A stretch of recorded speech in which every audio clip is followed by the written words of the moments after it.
Hi guys, good evening. এতিয়া আপোনালোকক দেখুৱাব গৈ আছোঁ আজি আমাৰ ঘৰৰ প্ৰথম ছট ঢালাইৰ চাটাৰিং ফিটিং কৰি আছে। আপোনালোকক দেখুৱাইছোঁ, চাই থাকক ভিডিঅ'টো। এয়া ভীম ঢলা হৈছিলে, ভীম ঢলাৰ পিছত এতিয়া এয়া চাটাৰিং ফিটিং কৰি এয়া চাহ খোৱাৰ সময়, সেইকাৰণে মানে চাহ খাই আছে আৰু এয়া চাটাৰিং ফিটিং হৈ আছে। ইয়াত চাওক,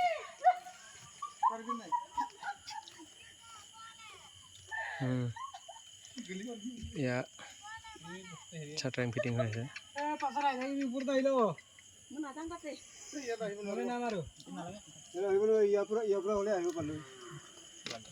এয়া চাহ খাই আছে আমাৰ ভিনি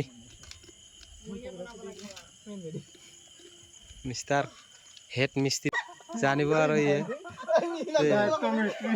আপোনালোকে বেয়া বুলি নাভাবিব মানে দেই, আপোনালোকে বেয়া বুলি নাভাবিব আৰু